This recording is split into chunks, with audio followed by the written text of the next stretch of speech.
శ్రీమద్ భాగవతం ద్వితీయ స్కందము 6వ అధ్యాయం. బ్రహ్మ ఇలా చెప్పసాగాడు. నారద, ఈ విరాట్ పురుషుని ముఖము వాక్కుకు వాటి అధిష్టాన దేవత అయిన అగ్నికి క్షేత్రము. విరాట్ పురుషుని చర్మము, మాంసము, రోమములు, స్థాయువులు, ఎముకలు, మజ్జ, ప్రాణము. ఈ 7 ధాతువులు గాయత్రి, త్రిష్టప్, ఉష్టిక, అనుష్ట, జగతి, పంక్తి, బృహతి, ఛందస్సులకు ఉత్పత్తి స్థానాలు. ఈ విరాట్ పురుషుని నాలుక దేవతలకు ఇచ్చే హవ్యములకు, పితృదేవతలకు ఇచ్చే కవ్యములకు, అమృతతుల్యమైన అన్నమునకు, సర్వరసములకు ఉత్పత్తి స్థానములు. ఆ విరాట్ పురుషుని ముక్కు రంధ్రములు పంచప్రాణములకు, ప్రాణ, ఆపాన, వ్యాన, ఉదాన, సమాన వాయువులకు స్థానము.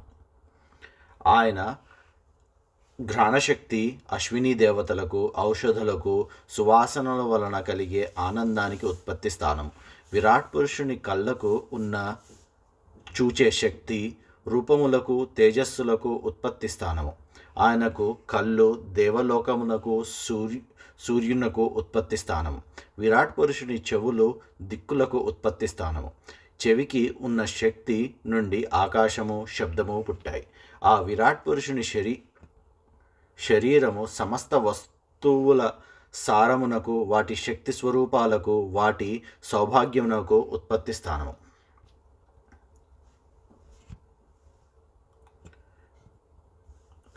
విరాట్ పురుషుని చర్మము అన్ని యజ్ఞములకు, స్పర్శగుణానికి, వాయువునకు స్థానము. విరాట్ పురుషుని రోమములు సకల వృక్షజాతులకు, యజ్ఞయాగములకు ఉపయోగపడు సమిధలకు, యజ్ఞ సంబరాలకు ఉత్పత్తి స్థానము. విరాట్ పురుషుని కేశములు మేఘములకు ఉత్పత్తి స్థానములు. విరాట్ పురుషుని మీసములు గడ్డములకు ఉన్న కేశములు, ఆయన నఖములు అనగా గోళ్ళు, ఆకాశంలో పుట్టే విద్యుత్తుకు, శిలలకు, లోహధాతువులకు ఉత్పత్తి స్థానం. విరాట్ పురుషుని భుజములు లోకపాలకులకు, క్షేమ సంబంధమైన కర్మలకు స్థానము. ఆయన నడక 3 లోకములకు ఆశ్రయము. ఆయన పాదములు క్షేమమునకు, శరణాన్ని ఇవ్వడానికి, అన్ని కోరికలను తీర్చడానికి స్థానములు. విరాట్ పురుషుని జననేంద్రియములు జలమునకు, వీర్యమునకు, సృష్టికి, పర్జన్యునికి, ప్రజాపతికి ఉత్పత్తి స్థానం. జననేంద్రియము యొక్క శక్తి మైథునము వలన పుట్టే ఆనందానికి ఉత్పత్తి స్థానము. విరాట్ పురుషుని కావయము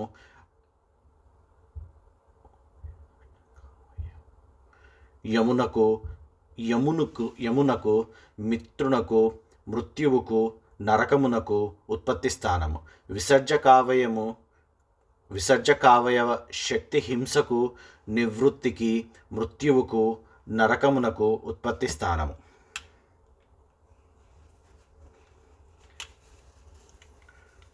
విరాట్ పురుషుని వెనక భాగము వీపు పరాభవమునకు, అధర్మమునకు, అజ్ఞానమునకు ఉత్పత్తి స్థానము.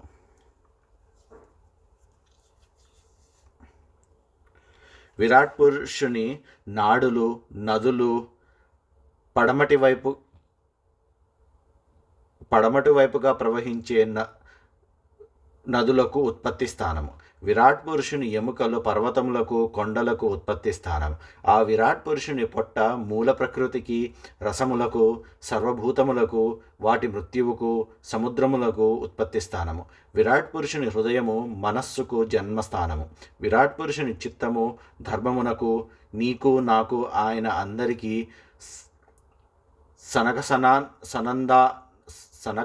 సనందనాదులకు, రుద్రులకు, విజ్ఞానానికి, సత్వగుణమునకు ఆశ్రయము.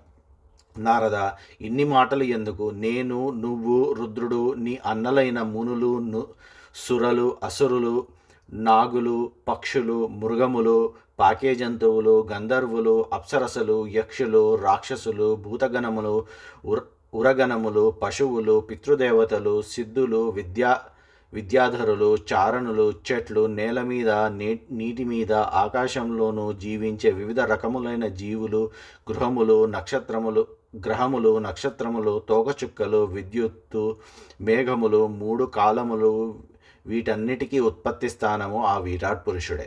ఈ అనంత విశ్వానికి మొత్తము ఆయనే ఆవరించి ఉన్నాడు. ఆ విరాట్ స్వరూపంలో ఈ విశ్వము అంతా 10 అంగుళాల మేర ఆవరించి ఉంది.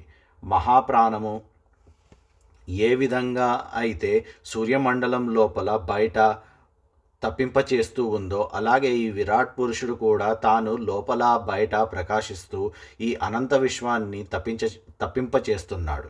నారద, అతడు అమృతత్వానికి, అభయానికి ప్రభువు. ఆయన మరణశీలత్వమును, స్థూల ద్రవ్యమునను మించినవాడు. అందుకోసమనే ఎవరూ కూడా ఆయన మహిమ హద్దులను తెలుసుకోలేరు. జగత్తు యొక్క స్థితిని గురించి తెలిసిన మహాత్ములు సర్వభూతాలు ఆయనలో 4వ వంతు మాత్రమే అని తెలుసుకుంటారు. స్థితి అంటే సృష్టిలో పుట్టిన వస్తువులు ఉనికిని కాపాడుతూ ఉండటం. దీనిని ఒకటిగా తీసుకొని స్థితిపాదము అని అనవచ్చు. ఈ స్థితి పాదాన్ని 4 పాదాలుగా విడదీస్తే ఈ 4 పాదాలలోనూ సర్వభూతాలు ఉన్నాయి. సర్వభూతాలు అంటే భూలోకము, అంతరిక్షము, సువర్లోకము అని 3 లోకములలోనూ ఉండేవి. ఈ స్థితిపాదాన్ని త్రిమూర్ధంగా ఉండే 3 తలలు ఉన్నట్టుగా ఊహించవచ్చు. ఈ త్రిమూర్ధము భౌతిక సృష్టి స్థితిపాదము. దీని మీద మహర్లోకము అనేది ఒక ద్వారము. అది ఆధ్యాత్మిక సృష్టిలోకి దారిని ఇస్తుంది. ఈ 3 తలల మీద ఉన్నవి ఆధ్యాత్మిక సృష్టి భాగాలైన జన, తప, సత్యలోకాలు. అవి వరుసగా అమృత, క్షేమ, అభయమయాలు. బ్రహ్మచర్యము తర్వాత గృహస్థాశ్రమంలో ప్రవేశించకుండా నేరుగా సన్యాసాశ్రమం స్వీకరించేవాడు 3 లోకముల బయట ఉన్న పైలోకములలో అనగా జన, తప, సత్యలోకములలో నివసిస్తారు. కానీ గృహస్థాశ్రమం స్వీకరించిన గృహస్థులు భూలోక, భువర్లోక, సువర్ణలోకములలో నివసిస్తుంటారు. ఈ లోకంలో విద్య, అవిద్య అని 2 ఉన్నాయి. ఆ 2 కూడా ఆ పరమాత్మను ఆశ్రయించి ఉన్నాయి. విద్య అనేది ముక్తి కోసం పైకి భగవంతుణ్ణి చేరుకునే మార్గం. అవిద్య అంటే పదార్థాలను భోగిస్తూ దక్షిణ మార్గం మీదుగా కిందికి దిగజారుతూ జన్మ, మృత్యు వలయాల్లో పడి ఉండేలా చేసే మార్గం. సూర్యుడు ఎలా అయితే తన కిరణాలతో విశ్వం అంతటినీ ప్రకాశింపచేస్తూ కూడా తాను వేరుగా ఉంటాడో, అలాగే పరమాత్మ ఈ విరాట్ అండానికి, పంచభూతములకు, 11 ఇంద్రియాలకు, 3 గుణాలకు కారణమై ఉండి కూడా వాటిలో ఉంటూ కూడా వాటిని దాటి వేరుగా ఉంటాడు. నారద, నేను ఆ పరమాత్మ నాభి నుండి పుట్టిన కమలములో ఉద్భవించాను. ఈ సృష్టి యజ్ఞము చేయుటకు ఆ విరాట్ పురుషుని అవయములను మించిన యజ్ఞ సామాగ్రి నాకు కనబడలేదు. ఆ పరమాత్మయే యజ్ఞపురుషుడు. ఆయనే యజ్ఞము. యజ్ఞము అనగా పూజతోనూ సమర్పణతోనూ భగవంతునితో సఖ్యం ఏర్పరచుకోవడం. ఆ యజ్ఞమునకు యజ్ఞ పశువులు, యూపస్తంభము, దర్భలు, యజ్ఞము చేయు భూమి, ఆ యజ్ఞము చేయు కాలము, అన్ని యజ్ఞ సంభారములు, ఔషధాలు, నెయ్యి, రసము, లోహము, మట్టి, నీళ్లు, రుక్కులు, యజస్సులు, సామములు, 4 హోత్తులు, వేరువేరు యజ్ఞాల పేర్లు, వాటిలో ఉపయోగించే మంత్రములు, ఇయ్యవలసిన దక్షిణలు, చేయవలసిన వ్రతములు, దేవతల పేర్లు, యజ్ఞం చేయవలసిన పద్ధతి, సంకల్పము, తంత్రము, గతులు, మతులు, శ్రద్ధ, ప్రాయశ్చిత్తము, సమర్పించడం, ఈ సమస్తమైన యజ్ఞ సామాగ్రి విరాట్ పురుషుడి అవయవాల నుంచే నేను సేకరించాను. ఈ ప్రకారంగా నేను యజ్ఞ సంభారములను ఆ విరాట్ పురుషుని శరీర అవయముల నుండి సేకరించి యజ్ఞపురుషుని ఉద్దేశించి ఈ సృష్టి యజ్ఞమును నిర్వహిస్తున్నాను. విరాట్ పురుషుడి అవయవాల నుండి మొత్తం సామాగ్రిని గ్రహించి ఆ సామాగ్రితోనే యజ్ఞరూపుడైన అతనిని యజ్ఞము ద్వారా పూజించాను. తర్వాత మరీచి మొదలగు 9 మంది ప్రజాపతులను అందరూ ఏకాగ్రమైన చిత్తతో ఆ పరమాత్ముని పూజించారు. ఆ తర్వాతి కాలంలో మనువులు, ఋషులు, పితృదేవతలు, దేవతలు, దైత్యులు, మానవులు ఈ పరమాత్మను ఉద్దేశించి యజ్ఞయాగములు చేశారు. ఆ పరమాత్మకు ఏ గుణములు లేవు. ఆయన నిర్గుణుడు. కానీ సృష్టి మొదలు పెట్టేటప్పుడు తాను బ్రహ్మ, రుద్రుడు మొదలగు రూపములుగా విడిపోయాడు. ఆయన మాయను సృష్టించాడు. ఆ మాయ ద్వారా మహత్తత్వమును మొదలగు గుణములను తాను గ్రహించాడు. ఆ పరమాత్మలోనే ఈ అనంత విశ్వము నిండి ఉంది. నారద, నేను కూడా ఆ పరమాత్మ ఆజ్ఞతోనే ఈ సృష్టి కార్యమును నిర్వహిస్తున్నాను. ఆ పరమాత్మ విష్ణువు అనే రూపంలో త్రిగుణములతో కూడిన ఒక మాయా శరీరమును ధరించి నాచే సృష్టించబడిన ఈ లోకములను పాలిస్తున్నాడు.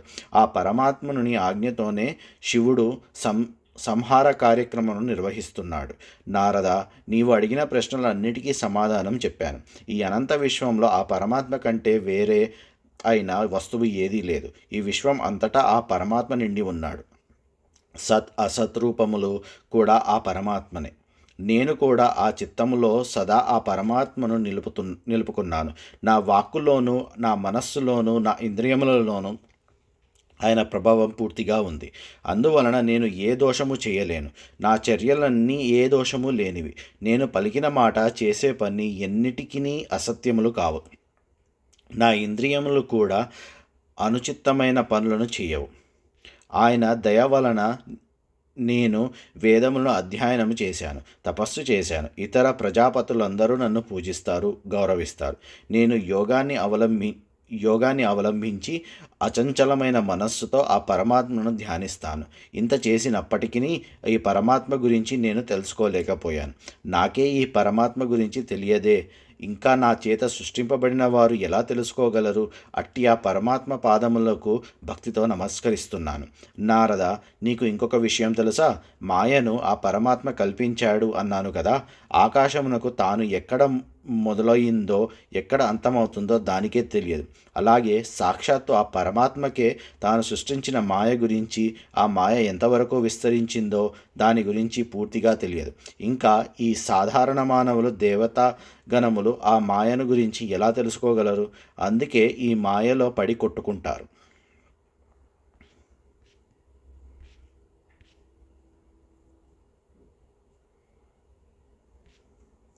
నారద, అంతెందుకు, నీవు, నేను, రుద్రుడు ఆ పరమాత్మ గురించి పూర్తిగా తెలుసుకోలేకపోయాము.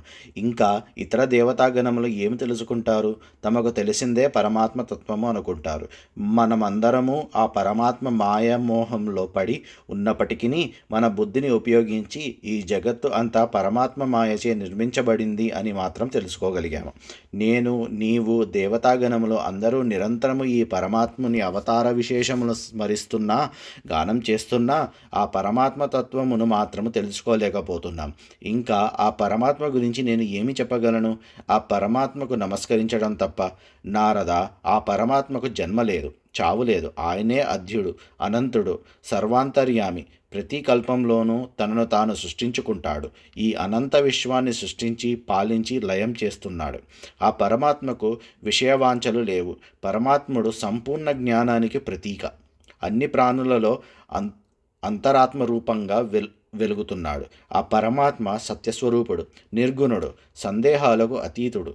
ఆయనకు జనన మరణాలు లేవు. ఆయన పరిపూర్ణుడు. ఆయన కంటే వేరు ఏదీ లేదు. ఆయన లాంటి వాడు మరొకడు లేడు.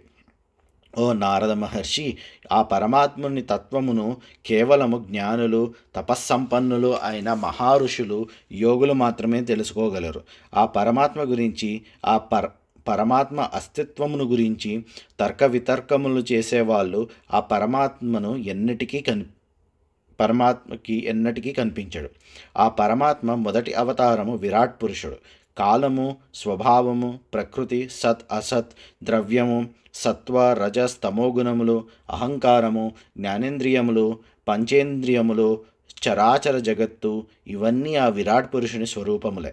ఓ నారద, నేను, నువ్వు, శివుడు, యజ్ఞపురుషుడైన విష్ణువు, దక్షుడు మొదలగు ప్రజాపతులు, స్వర్గలోకాధిపతులు, ఖగోళాధిపతులు, మానవలోకాధిపతులు, పాతాళలోకాధిపతులు, గంధర్వులు, విద్యాధరులు, చారణులు, యక్షులు, రాక్షసులు, ఉరగులు, నాగులు, ఋషులు, పితృదేవతలు, దైత్యులు, సిద్ధులు, దానవ ప్రముఖులు, ఇంకా ఇతరములైన భూత ప్రేత పిశాచములు, కూష్మాండములు, జలచరములు, మృగములు, పక్షిజాతులు, లోకములలోని లోకములో లోకములలోని సకల ఐశ్వర్యములు కలవారు, తేజస్సు కలవారు, ఇంద్రియ శక్తులు కలవారు, మనోశక్తి కలవారు, శారీరక బలము కలవారు, వీర్యము, శౌర్యము, బలపరాక్రమము కలవారు, శోభస్కరమైన వారు, లజ్జావంతులు, సకల విభూతులు కలవారు,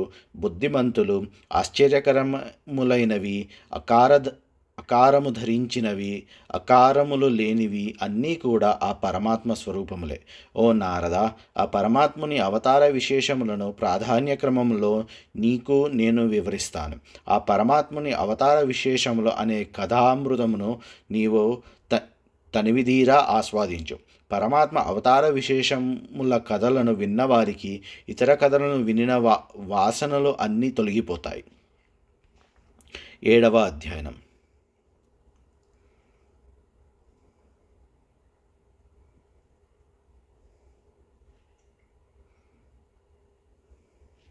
బ్రహ్మదేవుడు నారదునికి పరమాత్మ అవతార లీలా విశేషములను చెబుతున్నాడు. ఓ నారద, పరమాత్మ ఈ భూతలములను ఉద్ధరించడానికి వరాహ అవతారమును దాల్చాడు. ఆ వరాహముతో యుద్ధం చేయడానికి వచ్చిన దైత్యుని అనగా హిరణ్యాక్షుణ్ణి తన వాడి అయిన కోరలతో చీల్చి చంపాడు. తరువాత పరమాత్మ రుచి ప్రజాపతికి ఆయన భార్య ఆకుతికి కుమారుడిగా జన్మించాడు. ఆయన పేరు సుయజ్ఞుడు. ఆ సుయజ్ఞుని భార్య పేరు దక్షిణ. వాళ్ళ సంతానమే దేవతలు. ఆ సుయజ్ఞుని తాతగారు స్వయంభువు మనువు తన మనుమని హరి అని పిలిచేవాడు. నారద, కర్దమ ప్రజాపతి ఆయన భార్య దేవహూతికి పరమాత్మ కపిలుడు అనే పేరుతో కుమారుడిగా జన్మించాడు. కపిలుడితో పాటు కర్దముడికి ఇంకా 9 మంది ఆడపిల్లలు అనగా కపిలుడికి చెల్లెళ్ళు పుట్టారు. ఆ కపిలుడు తన తల్లి దేవహూతికి బ్రహ్మ విద్యను బోధించాడు. ఆమెకు మోక్షములను ప్రసాదించాడు. దేవహూతి ఇహలోక సుఖములను త్యజించి వైకుంఠము చేరుకుంది. అత్రి మహర్షి తనకు సంతానం కావాలనని కోరికతో ఆ పరమాత్మను ఆరాధించాడు. పరమాత్మ అత్రి మహర్షి ప్రార్థనను మన్నించాడు. నేను నీకు కుమారునిగా అవతరిస్తున్నాను అని వరం ఇచ్చాడు. అత్రికి ఆయన భార్య అనసూయకు ఒక పుత్రుడు జన్మించాడు. ఆయనే దత్తాత్రేయుడు. యదువంశస్థులు హైహయ్యులు ఆ దత్తాత్రేయుని సేవించి ఈ లోకంలోనూ పరలోకంలోనూ సకల సౌఖ్యాలు పొందారు. నారద, మొట్టమొదట నేను ఈ సృష్టిని సంకల్పించి తపస్సు చేశాను. నా తపస్సు ఫలితంగా సనక, సనంద, సనాతులు, సనత్కుమారులు అనే ఋషులు జన్మించారు. వారు పుట్టగానే అంతకు ముందు కల్పములో జరిగిన ప్రళయంలో నాశనమైన ఆత్మతత్వము గురించి చక్కగా చెప్పారు. ధర్ముడి భార్య పేరు మూర్తి. ఆమె దక్షుని కుమార్తె. పరమాత్మ ధర్మునికి మూర్తికి నరనారాయణుల రూపంలో ఆవిర్భవించాడు. పరమాత్మ ఒక్కడే అయినా నరుడుగా నారాయణుడుగా 2 రూపములు తానే అయి జన్మించాడు. ఆ నరనారాయణులు అసామాన్య తపోశక్తి కలవారు. వారి తపస్సు భగ్నం చేయడానికి మన్మధుడు ఎంతో ప్రయత్నించగా ఆయన వల్ల కాలేదు. ఆ పరమాత్మ నిర్గుణుడు, నిర్మలుడు. అందువలన మన్మథ బాణము ఆయన కామము నరనారాయణులలో ప్రవేశించలేకపోయింది. అందువలన మన్మథ సైన్యము వారి తపస్సును భగ్నం చేయలేకపోయింది. ఉత్తానపాదుడి కుమారుడు ధ్రువుడు. ధ్రువుని సవతి తల్లి ధ్రువుణ్ణి అతని తండ్రి ఉత్తానపాదుని సమక్షంలోనే కఠినమైన మాటలతో అవమానపరిచింది. బాలుడైన ధ్రువుడు ఆ అవమానమును భరించలేక తపస్సు చేయడానికి వెళ్ళిపోయాడు. ఆ పరమాత్మ ధ్రువుని తపస్సుకు మెచ్చి ఆయనకు ధ్రువపదమును అనుగ్రహించాడు. ఆ ధ్రువపదమునకు పైన ఉన్న భృగువు మొదలగు మహారుషులు, ఆ ధ్రువపదమునకు క్రింద ఉన్న సప్త ఋషులు ఆ ధ్రువుణ్ణి స్తుతిస్తూ ఉంటారు.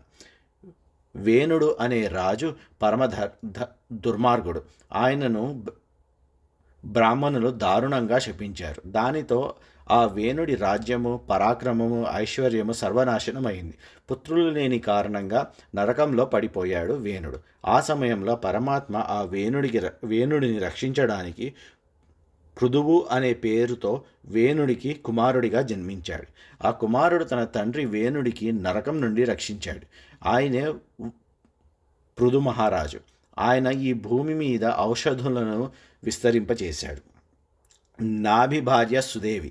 ఆ దంపతులకు పరమాత్మ వృషభ రూపంలో జన్మించాడు. ఆ వృషభుడు అన్ని సమానంగా చూచేవాడు, ఇంద్రియ నిగ్రహణ కలవాడు, ఇంద్రియములను జయించినవాడు, ఎల్లప్పుడూ సమాధిలో ఉంటూ ఉండేవాడు. ఋషులు వర్ణిస్తూ ఉండే పరమహంస పదములను గురించి ధ్యానం చేసేవాడు.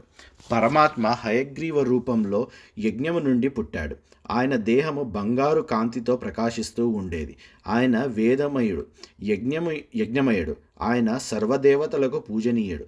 ఆ హయగ్రీవుడు శ్వాస విడిచినప్పుడు ఆయన ముక్కు రంధ్రముల నుండి వేద లక్షణములు గల వాక్కులు పుట్టాయి. యుగాంతంలో జలప్రలయం సంభవించింది. అప్పుడు పరమాత్మ మత్స్యరూపము ధరించి వైవస్వత మనువుకు దర్శనమిచ్చాడు. ఈ భూమి తానే ఒక నావలాగా తయారయ్యి సమస్త జీవులకు ఆశ్రయం కల్పించింది. ఆ మహాప్రలయంలో కలిగిన భయంతో వేదములు నా ముఖం నుండి జారిపడిపోయాయి. మత్స్యరూపంలో ఉన్న పరమాత్మ ఆ వేదములను పట్టుకున్నాడు. ఆ ప్రళయకాల జలములలో సమస్త జీవులలో నిండి ఉన్న భూమి అనే నావను పునరుద్ధరించాడు. దేవతలు, దానవులు అమృతం కోసం మందర పర్వతమును కవ్వముగా చేసి వాసుకిని తాడుగా చేసి పాలసముద్రమును చిలుకుతూ ఉంటే పరమాత్మ కచ్చప రూపంలో ఆ మందర పర్వతము కింద నిలిచి ఆ పర్వతము పాలసముద్రంలో మునిగిపోకుండా తన మీద మోశాడు. తన వీపు మీద మందర పర్వతము తిరుగుతూ ఉంటే ఆ పర్వతమునకు దురద తగ్గి సుఖంగా నిద్రించాడు. దేవతలు అసురులు వలన కలిగిన భయంతో తనను ప్రార్థించగా పరమాత్మ నృసింహుడిగా అవతరించి గదను తీసుకొని తన మీదికి చంపడానికి వస్తున్న హిరణ్యకశిపుని తొడల మీద వేసుకొని తన గోళ్లతో హిరణ్యకశిపుని వక్షస్థలము చీల్చి సంహరించాడు. దేవతల భయం పోగొట్టాడు. ఓ గజరాజు తన రాణులతో ఒక కొలనులో జలక్రీడలు సలుపుతుంటే ఒక ముసలి ఆ గజరాజు కాళ్ళు పట్టుకుంది. అప్పుడు ఆ గజరాజు ఆ కొలనులో ఉన్న ఒక తామర పువ్వును తొడముతో ఎత్తి పట్టుకొని ఆ పరమాత్మను మనసారా తనను రక్షించమని ప్రార్థించాడు. ఆ గజరాజు ప్రార్థనను విన్న పరమాత్మ వెంటనే ఆలస్యం చేయకుండా తన వాహనమైన గరుత్మంతుని మీద కూర్చొని చక్రాయుధమును ధరించి ఆ చక్రాయుధముతో ఆ ముసలిని సంహరించాడు. తనను మనసారా శరణు వేడిన గజరాజును కాపాడాడు. పరమాత్మ అతిథి సుతులలో చిన్నవాడుగా వామనుడుగా జన్మించాడు. బలిచక్రవర్తి యజ్ఞము చేస్తుంటే ఆయన వద్దకు వెళ్ళి తనకు 3 అడుగుల భూమిని దానంగా ఇవ్వమని అడిగాడు. ఆ భగవానుడు తన పాదములను ఉంచడం ద్వారా 3 లోకములు ఆక్రమించాడు. 3 అడుగులు దానంగా గ్రహించి మిషతో పరమాత్మ బలిచక్రవర్తి నుండి ముల్లోకాధిపత్యము స్వీకరించాడు. విష్ణుభక్తుడు సర్మార్గుడు అయిన బలి నుండి ఐశ్వర్యములను గ్రహించుట యాచనకు పాల్పడ్డాడు పరమాత్మ. నారద బలిచక్రవర్తికి శాశ్వతమగు వైకుంఠ పదమునకు అనుగ్రహించడం కోసమే అతని వద్ద నుండి ఇహలోకములో లభించు అశాశ్వతములైన ఐశ్వర్యములను ముల్లోకాధిపత్యములను హరించాడు పరమాత్మ. సాక్షాత్తు పరమాత్మ స్వరూపుడగు వామనమూర్తి బ్రాహ్మణ వటువు రూపంలో తన వద్దకు రాగానే బలిచక్రవర్తి ఆయన పాదములను కడిగి ఆ పవిత్ర జలమును తల మీద చల్లుకున్నాడు. వచ్చినది విష్ణువు, నీ ముల్లోకాధిపత్యము అపహరించడానికి వచ్చాడు అని శుక్రాచార్యుడు వారించిన శాపంతో నివారించిన బలిచక్రవర్తి లక్ష్య పెట్టలేదు. 3 అడుగుల భూమి దానంగా ఇస్తాను అన్న మాటకు కట్టుబడి ఉన్నాడు.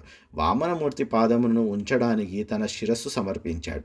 ఆ పరమాత్మ పాదస్పర్శ కన్నా ఇంద్రలోకాధిపత్యము గొప్పది కాదు అని తన మనస్సులో తలిచాడు బలిచక్రవర్తి.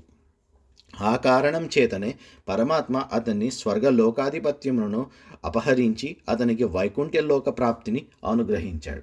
నారద, ఆ పరమాత్మ నీ హృదయాకాశంలో ప్రత్యక్షమైన నీ సంపూర్ణ భక్తి యోగములను, ఆత్మతత్వములను, భాగవత జ్ఞానములను బోధించాడు కదా. ఆ పరమాత్మను భక్తితో ధ్యానించే వారికి భాగవత జ్ఞానము కరతలామలకము కదా.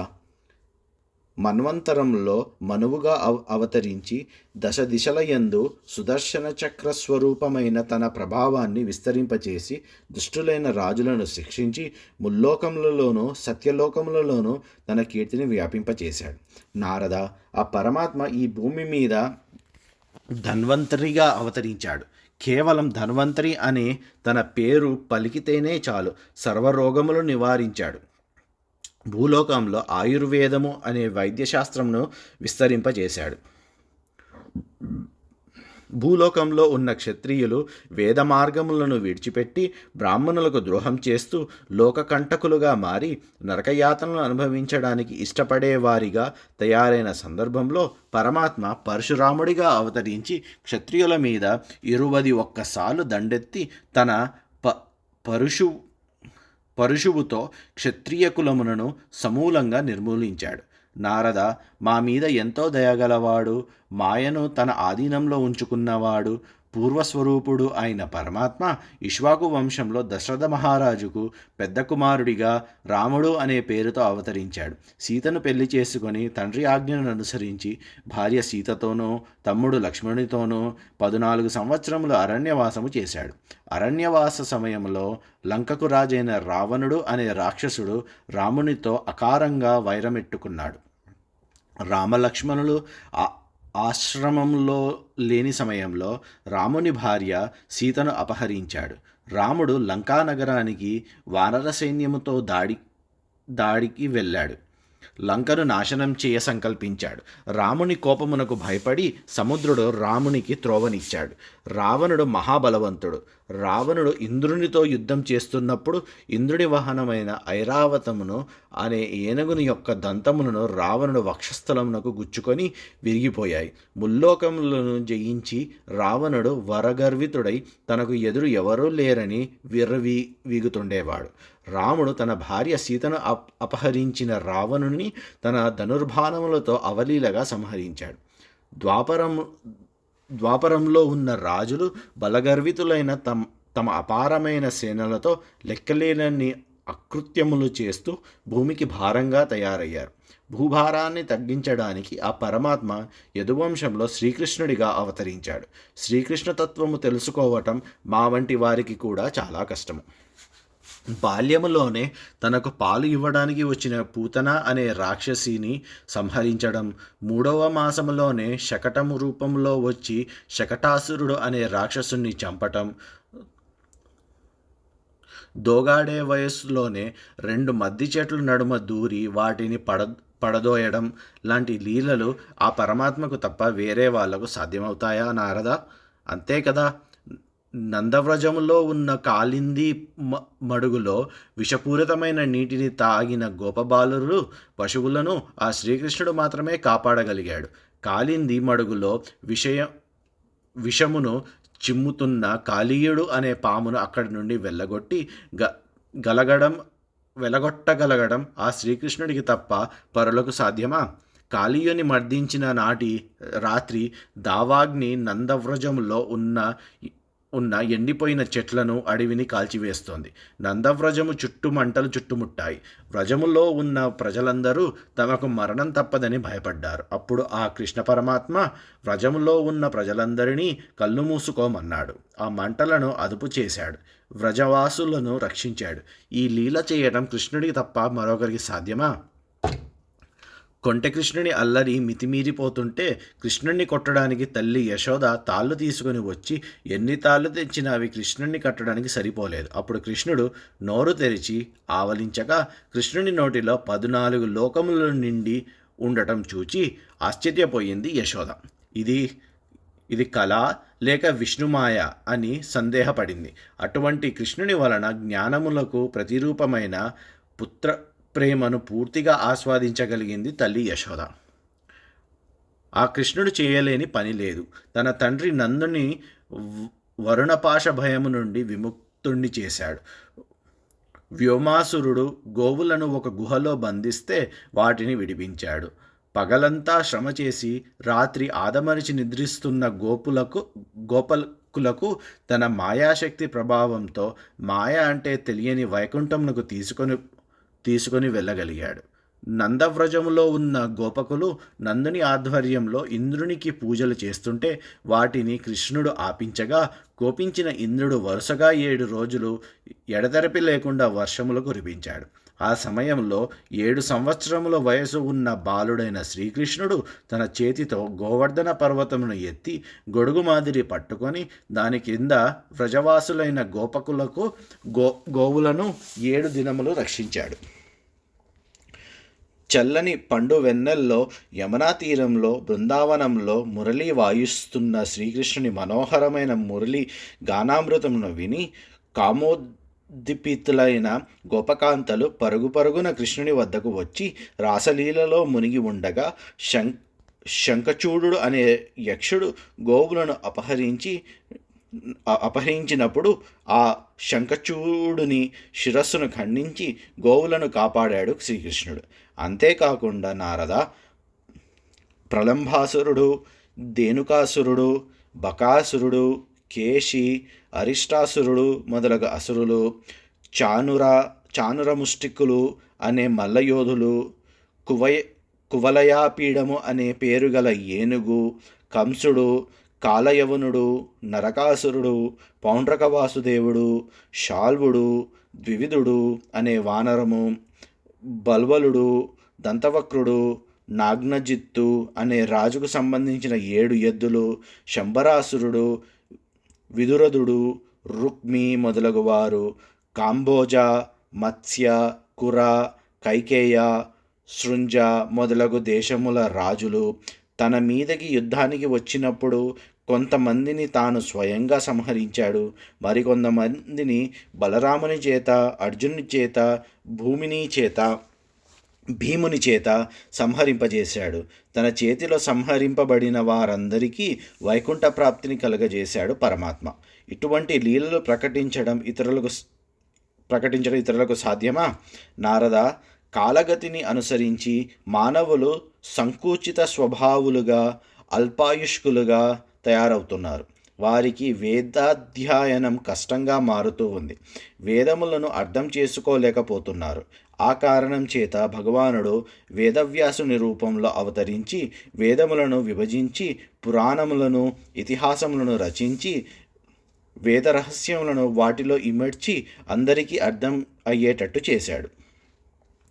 వేద విహిత కర్మలు ఎక్కువగా ప్రచారంలో ఉన్న రోజుల్లో బుద్ధుడిగా అవతరించి కొత్త ధర్మమును ప్రచారం చేశాడు.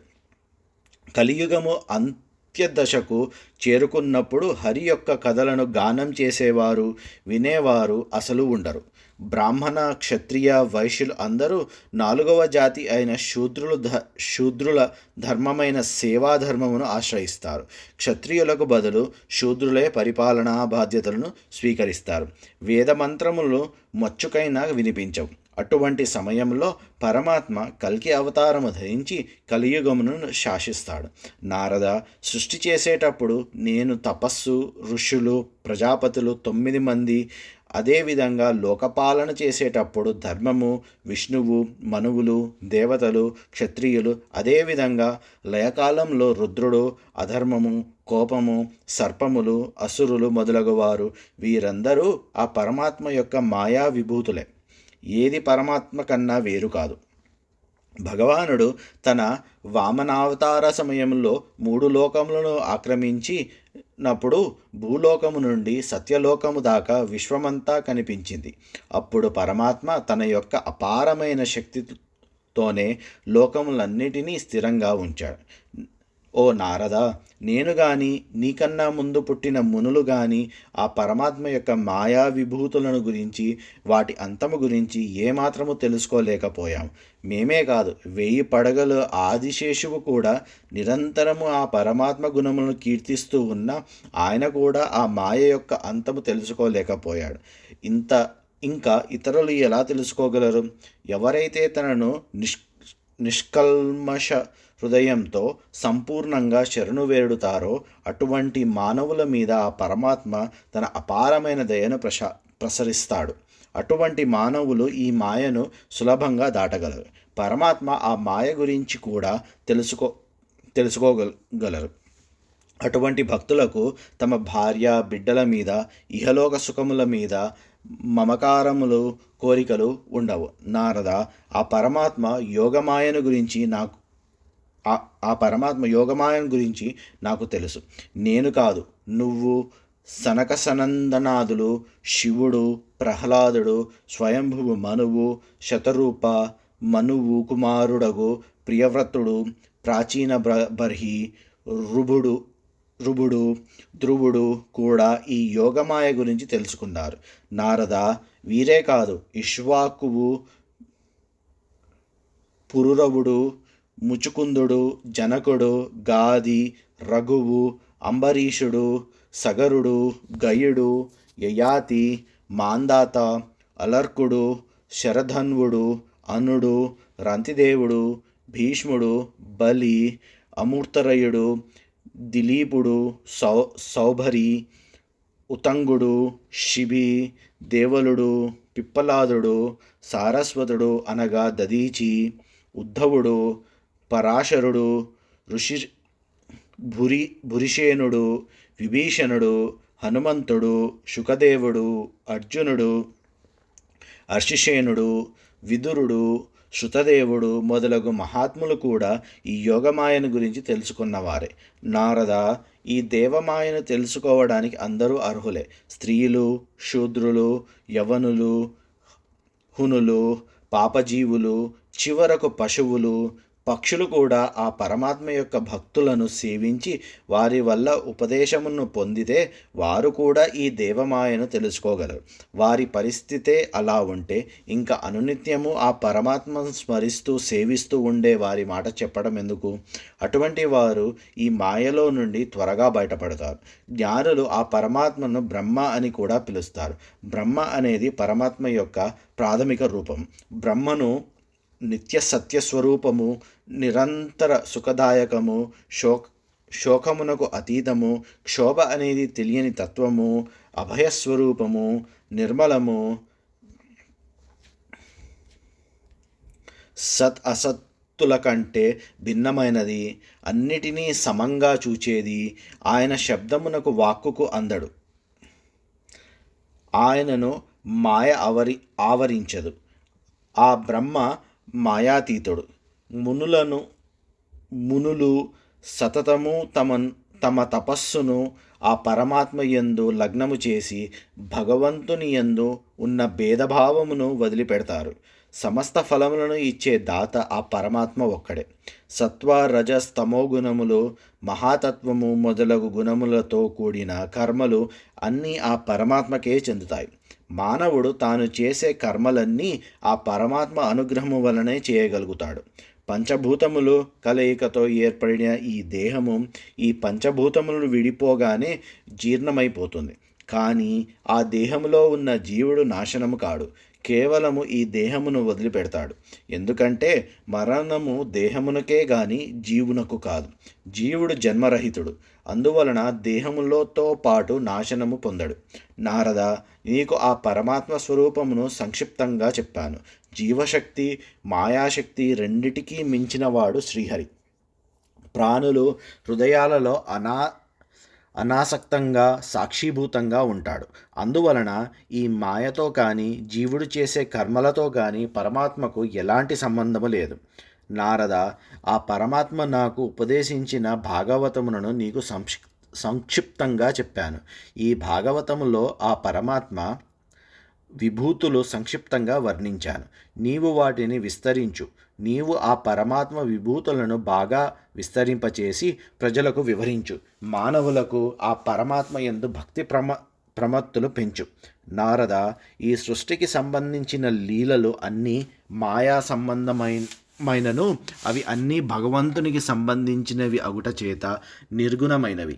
ఆ భగవానుని మాయలను, అవతార లీలను నిత్యము కీర్తించేవాడికి, వినేవాడికి, స్తుతించేవాడికి అతని ఆత్మ ఎప్పుడూ కూడా భగవంతుని మాయ చేత మోహింపబడదు, నిర్మలంగా ఉంటుంది అని బ్రహ్మ నారదునికి ఆ పరమాత్మ తత్వములను ఉపదేశించాడు. 8వ అధ్యాయం.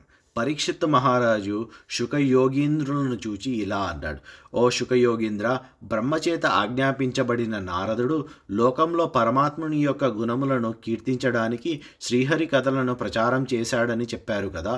నారదుడు ఆ పరమాత్ముని అద్భుత లీలను కథల రూపంలో ఎవరికి ఏ విధంగా ప్రచారం చేశాడో వివరించండి.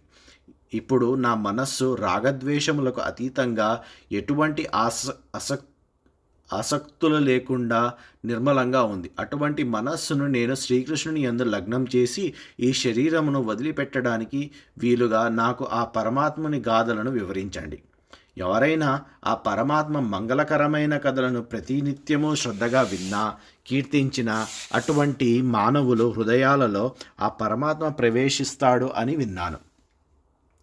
వర్ష ఋతువులో వచ్చే వరదలలో, జలాశయములలో మురికిగా తయారైన నీరు శరదృతువులో తేరుకొని నిర్మలమైనట్టు శ్రీకృష్ణుని కథలను, లీలను వింటూ ఉంటే ఆ కృష్ణుడు వారి కర్మరంధ్రముల ద్వారా వారి హృదయములలో ప్రవేశించి వారి పాపములను పోగొడతాడు కదా.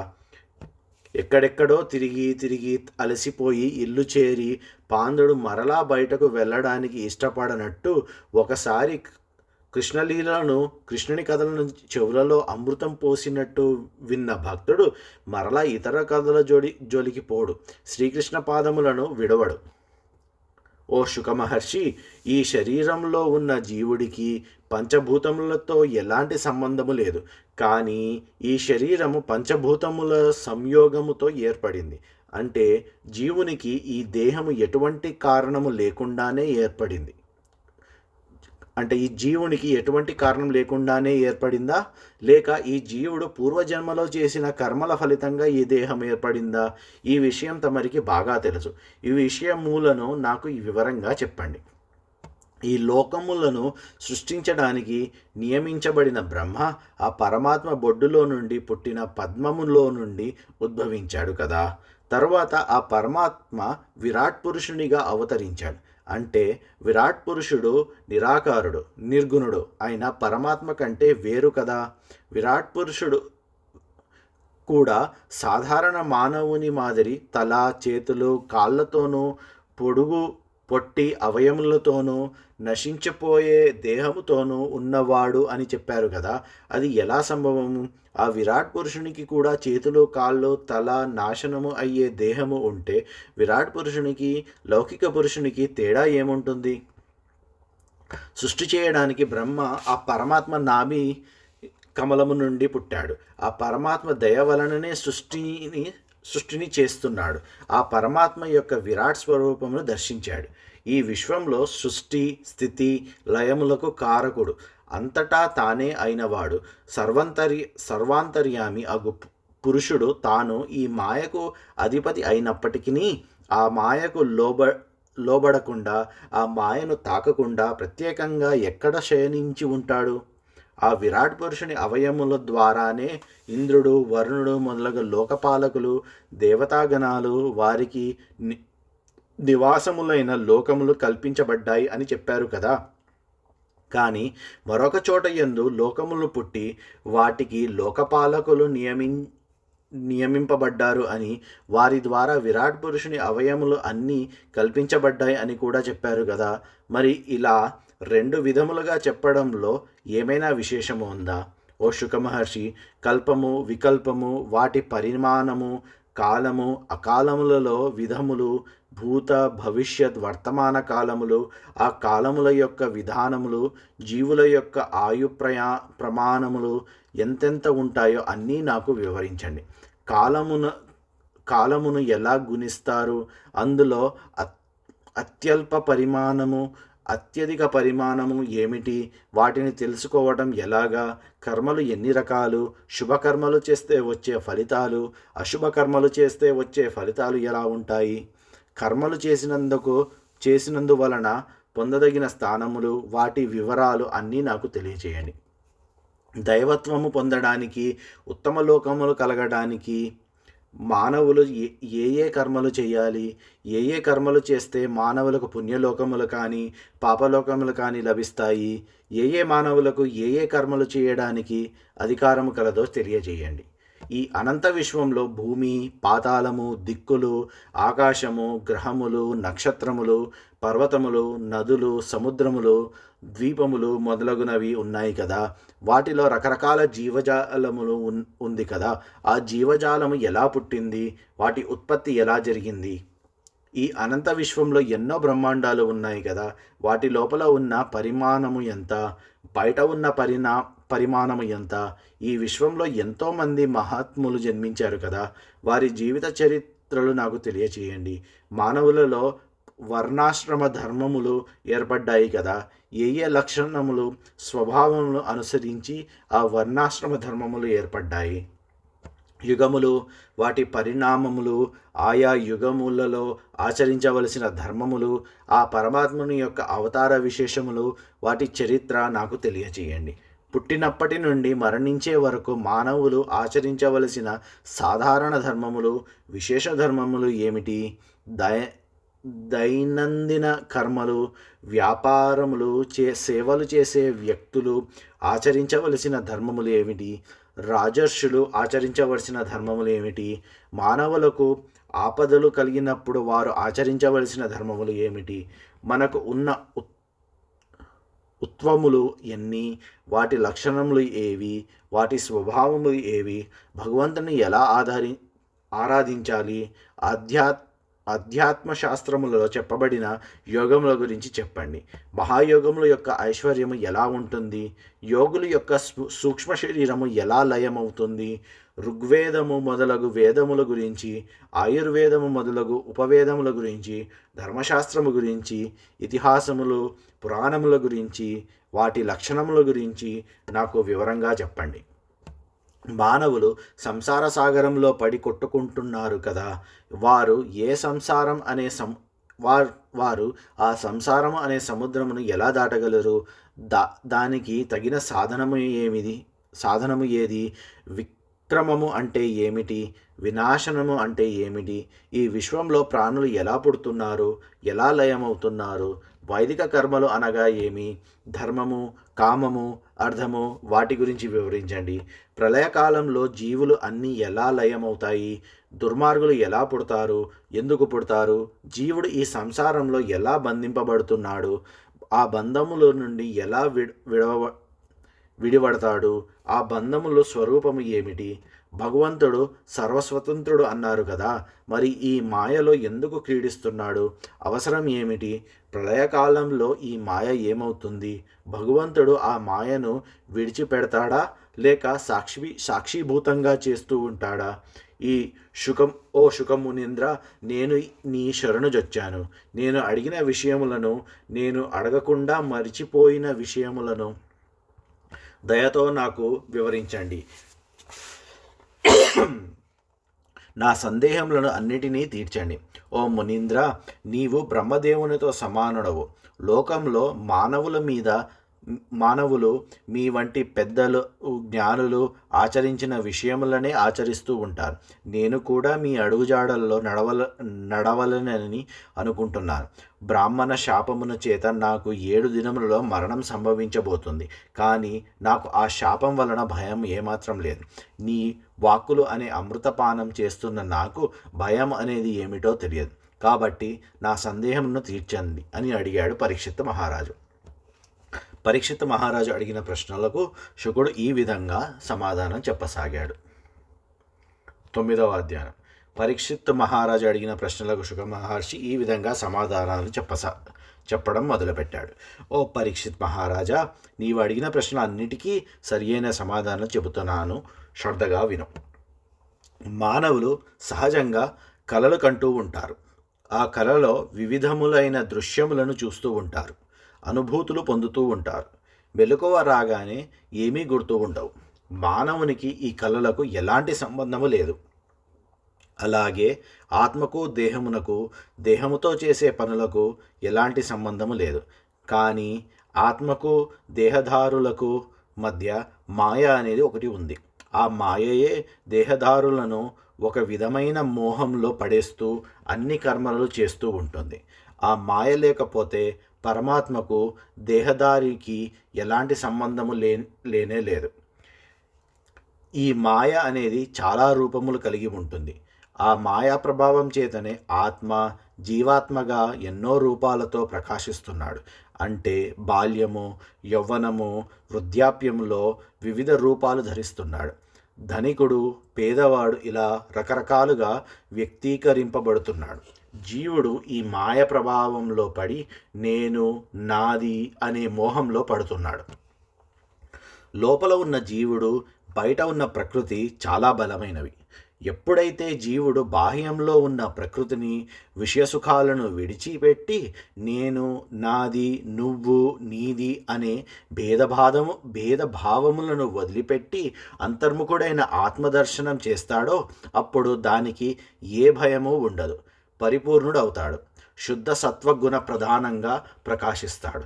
బ్రహ్మ నిర్మలమైన హృదయంతో పరమాత్మను గురించి తపస్సు చేశాడు. ఆ తపస్సుకు సంతృప్తి చెందాడు పరమాత్మ. బ్రహ్మకు తన చిద్రూపాన్ని చూపించాడు. ఆత్మతత్వాన్ని బోధించాడు. తర్వాత బ్రహ్మదేవుడు పద్మంలో కూర్చొని ఈ సృష్టిని ఎలా చెయ్యాలా అని ఆలోచిస్తున్నాడు.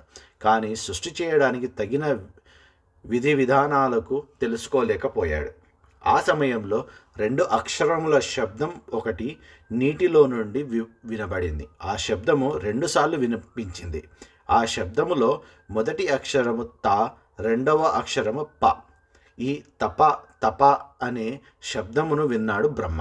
ఆ శబ్దమే విషయవాంఛలకు దూరంగా తన మానవులకు లభించిన ధనము అని అనుకున్నాడు.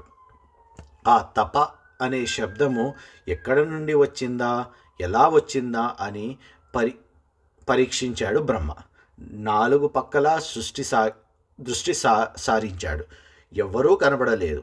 బ్రహ్మ మరలా తన ఆసనము మీద కూర్చున్నాడు. ఆ తప అనే శబ్దానికి అర్థం ఎవరో తనను తపస్సు చేయమని ఆదేశిస్తున్నారు అని అనుకున్నాడు. ఆ తపస్సు చేయటం కూడా తన మేలు కొరకే అని అనుకున్నాడు. వెంటనే తపస్సు చేయడం మొదలుపెట్టాడు బ్రహ్మ. బ్రహ్మగారు ప్రాణవాయువును బంధించాడు. ఇంద్రియములను తన స్వాధీనంలో ఉంచుకున్నాడు. ఏకాగ్రచిత్తంలో 1000 సంవత్సరాలు తపస్సు చేశాడు. బ్రహ్మ చేసిన తపస్సుకు సంతోషించాడు పరమాత్మ. బ్రహ్మకు తన లోకాన్ని చూపించాడు. అదే వైకుంఠం. వైకుంఠములో ఎటువంటి బాధలు లేవు, మోహము లేదు, భయము లేదు. అన్ని లోకముల కంటే గొప్ప లోకం వైకుంఠం. పుణ్యం చేసుకున్నవారు, ఆత్మజ్ఞానం పొందినవారు మాత్రమే వైకుంఠానికి రాగలరు. అంతేకాదు, వైకుంఠంలో సత్వగుణము, రజోగుణము, తమోగుణము కానీ వాటి కలయిక కానీ మచ్చుకైనా కనిపించవు.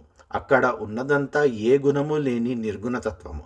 వైకుంఠములో కాలము లేదు. కాలం గడవటం కానీ, కాలానుగుణంగా వస్తువులు నాశనం అవ్వటం కానీ, రాగద్వేషములు, ఇష్టాయిష్టాలు లేవు.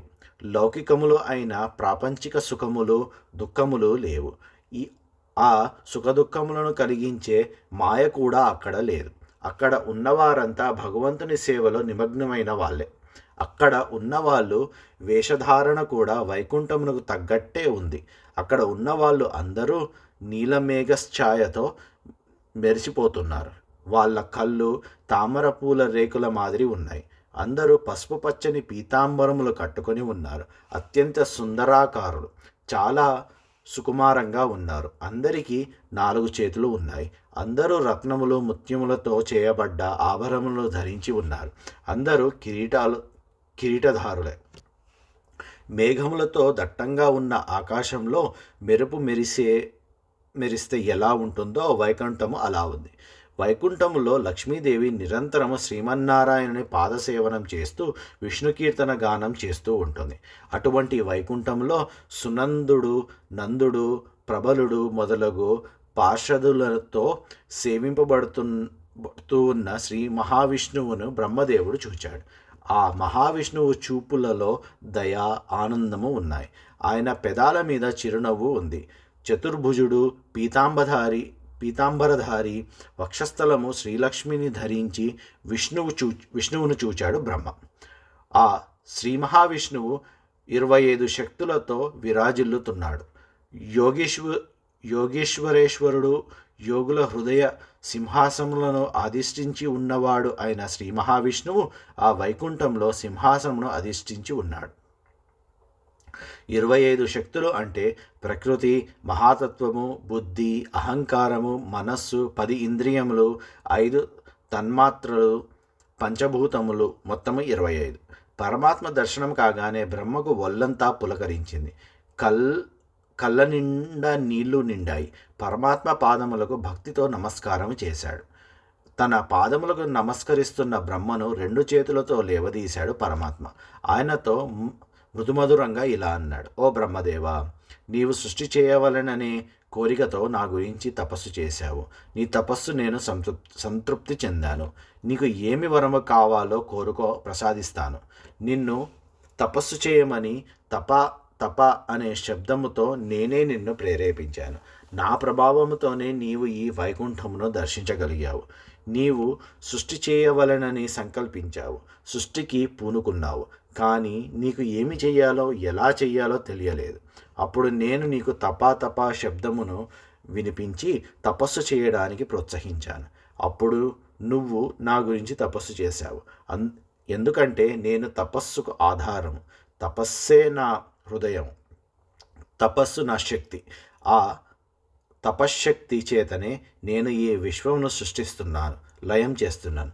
తపస్సుకు అంతఃశక్తి ఉంది అని అన్నాడు పరమాత్మ. ఆ మాటలు విన్న బ్రహ్మ ఇలా అన్నాడు: భగవాన్, ఈ అనంత విశ్వంలో ఉన్న ప్రాణులకు నీవు అధిపతివి. అందరి హృదయాంతరాలలో నీవు నివసిస్తున్నావు. నీకు ఉన్న అసమాన ప్రతిభాపాటవాల చేతనే నీవు అందరి హృదయములలో ఉన్న సంకల్పములను, కోరికలను తెలుసుకోగలుగుతున్నావు. నా హృదయంలో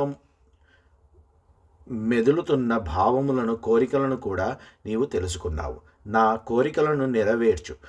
నాకు నీ స్థూల రూపము, సూక్ష్మ రూపము దర్శించగలిగే శక్తి ప్రసాదించు. ఓ మాధవ, సాలెపురుగు ఎలాగైతే తన నోటి నుండి వచ్చే రసం ద్వారా దారాన్ని సృష్టించి గూడు అల్లుకొని మరలా ఆ దారమును తన నోటిలోకి లాక్కుంటుందో, అలాగే నీవు కూడా నీ మాయాశక్తి చేత బ్రహ్మగా సృష్టించి, విష్ణువుగా పోషించి, శివుడిగా మరలా నీలోనే లయం చేసుకుంటున్నావు. ఈ పరంపరలోనే సృష్టి చేయడానికి నన్ను నియమించావు. సృష్టి ఎలా చేయాలో నాకు కూడా తెలియజేయి.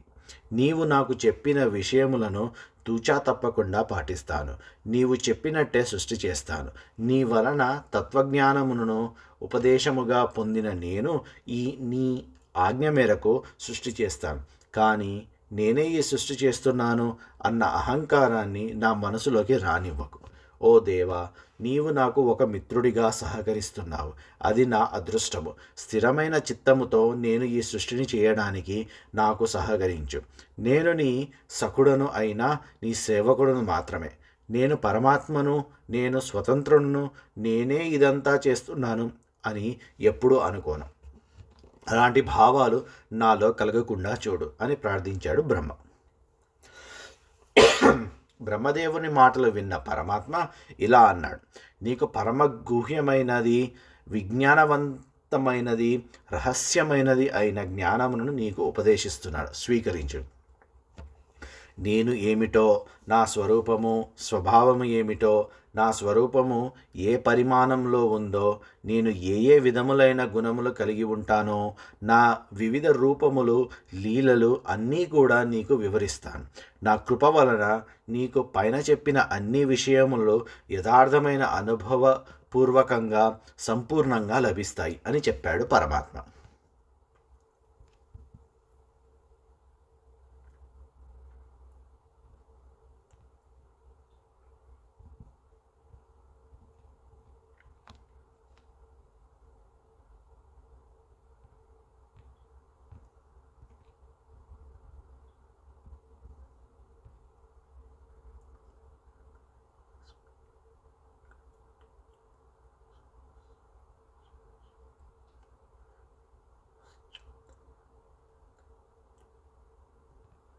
ఈ సృష్టికి స్వరూపము నేను ఒక్కడినే ఉన్నాను. నాకంటే వేరుగా సూక్ష్మ రూపంలో కానీ స్థూల రూపంలో కానీ వాటికి కారణభూతంగా వేరే ఏ వస్తువు కానీ వేరు ఎవరూ లేరు. ఈ సృష్టి అంత్యము అయిన తర్వాత కూడా నేను ఒక్కడినే ఉంటాను. ప్రళయకాలంలో కూడా నేను ఒక్కడినే మిగిలి ఉంటాను. నాకన్నా పరమైనది వేరే ఏదీ లేదు.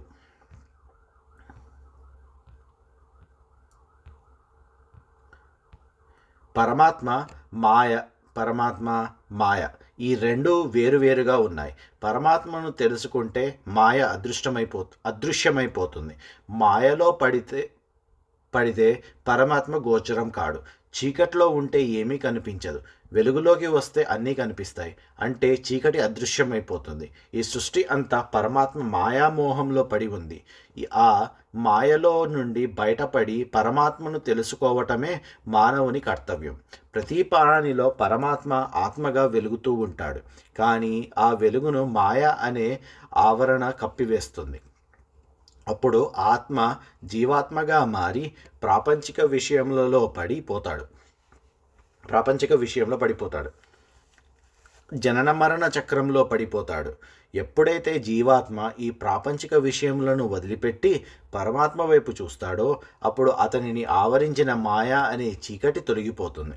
తన స్వస్వరూపమైన ఆత్మస్వరూపంగా వెలుగుతాడు. మాయ అంటూ వేరే ఏమీ లేదు. పరమాత్మ గురించి తెలియకపోవటమే మాయ. దీనినే అవిద్య అంటారు. లేని దానిని ఉందని ఊహించుకోవటమే సత్యమైన పరమాత్మతత్వమును తెలుసుకోకపోవటం. ఈ శ్లోకం గురించి శ్రీధరస్వామి ఇలాగా వ్యాఖ్యానించారు. దానిని సరళమైన భాషలో అందిస్తున్నాను. వివిధములైన మతములను అవలంబించేవారు భగవంతుని తత్వమును తెలుసుకోలేక రకరకాలుగా వ్యాఖ్యానిస్తున్నారు. శాస్త్రములలో చెప్పబడిన పరాశక్తియే పరమాత్మ యొక్క అచింత్య శక్తి. ఈ అచింత్య శక్తి 3 విధములుగా ప్రకటితమయ్యింది. అవి అంతరంగ శక్తి, బహిరంగ శక్తి, తటస్థ శక్తి. వీటినే స్వరూప శక్తి, మాయాశక్తి, జీవశక్తి అని కూడా అంటారు. స్వరూప శక్తి భగవంతునికి సంబంధించినది. బహిరంగ శక్తిని మాయ అని అంటారు. ఇది సంసారమునకు బంధాలకు కారణం అవుతుంది. ఈ మాయలో భగవతత్వము ఏమీ లేదు. కేవలం మానవుని మోహంలో పడేస్తుంది. భగవంతునికి మాయకు మధ్యలోనే ఈ జీవజాలం అంతా ఉంది. దీనినే తటస్థ శక్తి అంటారు. ఈ విశ్వచైతన్యమే పరమాత్మ. అన్ని ప్రాణులలో ఆత్మగా వెలుగుతున్నాడు. ఆత్మ మాయకు లోపడి ప్రాపంచిక విషయాలలో పడితే జీవాత్మ అవుతుంది. పరమాత్మ వైపు పయనిస్తే పరిశుద్ధాత్మ అవుతుంది. మాయ అనేది ఒక వస్తువు కాదు, ఒక భ్రమ. చీకటి, తపస్సు, అంధకారాలలో నెట్టే ఒక భ్రమ.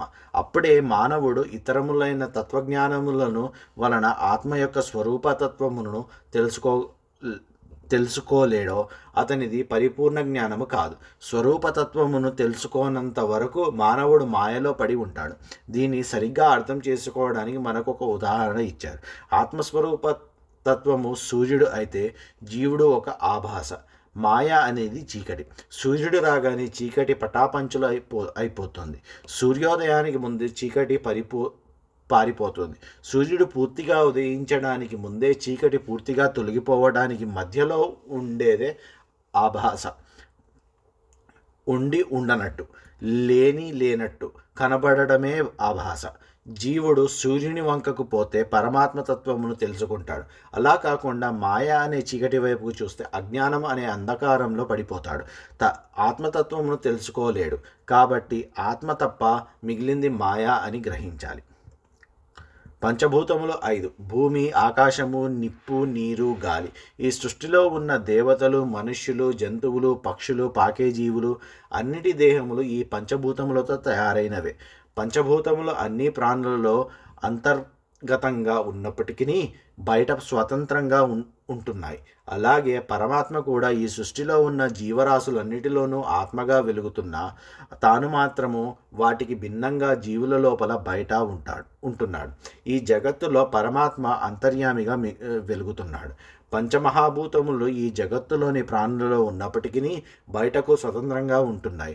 ఉదాహరణకు గాలి మనం పీలుస్తున్నాము, వదులుతున్నాము అంటే గాలి మనలోనే ఉంది. అలాగే నీరు తాగుతున్నాము, వదులుతున్నాము అంటే నీరు మనలోనూ ఉంది. కానీ ప్రచండ వాయు రూపంలో గాలి బయట కూడా ఉంది. అలాగే సముద్రాలు, నదులు, సరస్సుల రూపంలో నీరు బయట కూడా ఉంది.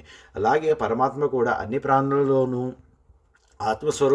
స్వరూపంగా ఉన్న బయట కూడా ఈ విశ్వమంతా చైతన్యంగా వ్యాపించి ఉన్నాడు. పరమాత్మ లేని చోట లేదు. పరమాత్మ తనను నమ్ముకున్న భక్తులకు తన దివ్యమంగళ స్వరూపంతో దర్శనమిస్తుంటాడు. తనను నమ్మిన వారికి దూరంగా ఉంటాడు, నమ్మని వారికి దూరంగా ఉంటాడు. పరమాత్మ యందు అనన్య భక్తి కలవారు పరమాత్మను దర్శించకుండా ఒక్క క్షణం కూడా ఉండలేరు. అలాగే పరమాత్మ కూడా ఎల్లప్పుడూ తన భక్తుల హృదయాలలో కొలువై వారి వెంటే ఉంటాడు. ఆత్మను తెలుసుకోవడానికి రెండు రకాలు ఉన్నాయి. ఇది కాదు, ఇది కాదు అని అంటూ ఆత్మ కంటే భిన్నమైన దానిని తీసేస్తూ సత్యమైన ఆత్మస్వరూపమును తెలుసుకోవటం. ఇంకా రెండవది, ఇదే బ్రహ్మ, దీనికంటే పరమైనది లేదు, పరమాత్మ సర్వత్రా వ్యాపించి ఉన్నాడు, పరమాత్మ కన్నా వేరే వస్తువు ఈ సృష్టిలో లేదు అని దృఢంగా భక్తి విశ్వాసము కలిగి ఉండడం. మొదటిది అనుమానంతో మొదలవుతుంది, రెండవది భక్తి విశ్వాసాలతో కూడి ఉంటుంది. రెండు పద్ధతులు అనుసరింపదగ్గవే అంటారు పెద్దలు. ఈ శ్లోకమునకు శ్రీధర స్వామి చాలా పెద్ద వ్యాఖ్య రాశారు. దీనిని మీకు అందిస్తున్నారు. ఆత్మ జిజ్ఞాస కలిగిన వ్యక్తులు భగవత్ స్వరూపతత్వమును అనువృత్తి వ్యావృత్తి క్రమము లేదా విధి నిషేధము ద్వారా ఈ విషయములను విచారపూర్వకంగా సర్వదా వ్యాపించిన ఏ తత్వమున్నదో ఆ విషయములను గురించి పరిప్రశ్నిస్తుంటారు. ఈ శ్లోకము సామవేదములోని ఓం ఆజ్ఞ ఆయాహి వితయే అను మంత్రసారం. ఇది అభిధేయమును తెలుపు శ్లోకం. ఆయన యొక్క ఆసక్తమును తెలుసుకొని భగవంతుని ఉపదేశమునే పాటింపవలననే ఉద్దేశ్యమును బ్రహ్మ వ్యక్తము చేయగా భగవంతుడు రహస్యమైన భగవత్ ప్రాప్తి సాధన గురించి చెప్తున్నాడు. ఈ విషయమును శాస్త్రములను చదివినంత మాత్రాన తెలిసేది కాదు. ఈ విషయములు తెలుసుకోవాలంటే గురువులను ఆశ్రయించాలి, సాధన చెయ్యాలి. ఎందుకంటే భగవంతుని గురించి తత్వము కేవలం గురువుల ద్వారానే తెలియబడుతుంది. భగవంతుని ఎడల భక్తి కలిగి ఉండటమే పరమ పురుషార్థము అని శాస్త్రములు ఘోషిస్తున్నాయి. భగవంతుని తెలుసుకోవడానికి శాస్త్రములలో కర్మ, జ్ఞానము, భక్తి అనే 3 సాధనములు చెప్పారు. కానీ కర్మలు చేయడం, జ్ఞానము సముపార్జించడం వలన భాగవతత్వము తెలియదు. కేవలం భక్తి ద్వారానే భగవంతుని తెలుసుకోగలం. నేను నా ధర్మమును మాత్రమే ఆచరిస్తాను, భగవంతుని సేవించను అంటే ప్రయోజనము లేదు.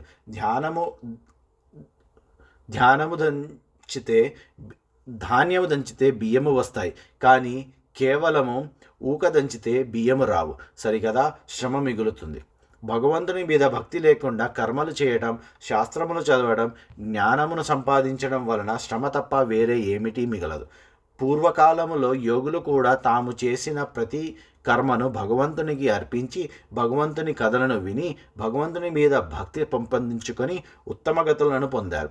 కాబట్టి భగవంతుని మీద భక్తి లేకపోతే ఏ పని చేసినా, ఎన్ని యజ్ఞ యాగములు చేసినా ఫలితము శూన్యం. కాబట్టి భగవంతుని మీద భక్తియే సకల సాధనముల కంటే ఉత్తమమైనదని చెప్పబడింది. ఈ భక్తి అన్వయ వ్యతిరేక భావములతో పొందవచ్చును.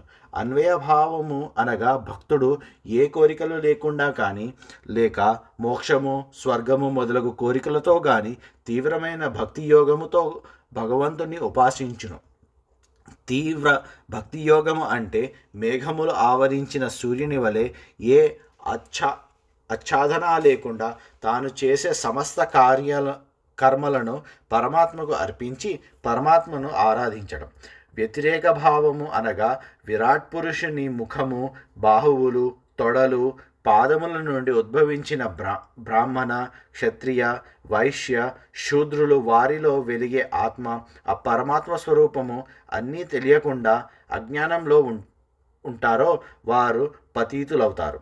తపస్సు, దానము, కీర్తి, మనోనిగ్రహము కలిగిన వారు కూడా తాము చేసిన కర్మలను పరమాత్మకు అర్పించరో వారు శ్రేయస్సు పొందలేరు. భగవంతుని మీద భక్తి ఏ కొందరికో పరిమితము కాదు. దేశము, కాలములతో నిమిత్తము లేకుండా, కులము, వర్ణములతో నిమిత్తము లేకుండా అందరూ ఆచరించదగ్గది. కానీ కర్మలు చేయడానికి, యజ్ఞయాగములు చేయడానికి, జ్ఞానము సముపార్జించడానికి దేశకాల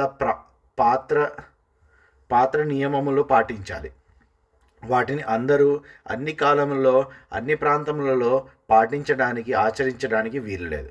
కర్మ మార్గములను, సన్యాసములను పొందు వరకు, సంఖ్యయోగములను, ఆత్మజ్ఞానమును పొందు వరకు, జ్ఞాన సాధనమునకు, ముక్తి పొందు వరకు పాటిస్తారు. భక్తి యోగము అలా కాదు, అన్ని కాలముల యందు ఆచరించదగ్గది. భక్తి యోగములకు అంతము అనేది లేదు. భక్తి యోగములో సనాతన ధర్మము సంపూర్ణముగా కలదు. శ్రీహరి నామమునందు రుచి మరిగిన భక్తులకు భగవంతుణ్ణి ఆరాధించడంలో దేశ, కాలము అడ్డురావు. కాబట్టి మానవులు నిర్మలమైన అంతఃకరణముతో సర్వదా హరికథాశ్రవణము, హరికీర్తన చేయవలను. అనేక పాపములు చేసిన పాపాత్ములు, శాపగ్రస్తులు, పతితులు, చండాలురు కూడా శ్రీహరిని స్మరించి హరినామమును ఆశ్రయించి తరించారు, ఉత్తమ గతులను పొందారు. తల్లి గర్భంలో ఉండగానే ప్రహ్లాదుడు, బాల్యములోనే ధ్రువుడు, యౌవన దశలో అంబరీషుడు, వార్ధక్యంలో యయాతి, అవాసన దశలో అజామిలుడు భగవంతుని ఆరాధించి స్మరించి ముక్తి పొందారని పురాణములు, శాస్త్రములు చెబుతున్నాయి. కాబట్టి సర్వత్రా భక్తి మార్గమే సులభ సాధ్యమని స్పష్టమయ్యింది. భక్తిభావంతో ఎవరైనా పరమాత్మకు పత్రము, పుష్పము, ఫలము, నీరు అర్పించి భగవంతుని కటాక్షము పొందవచ్చు. ఈ భక్తి కేవలము దేవతలకు, మానవులకే పరిమితము కాదు, జంతువులకు, క్రిమికీటములకు కూడా సాధ్యమే.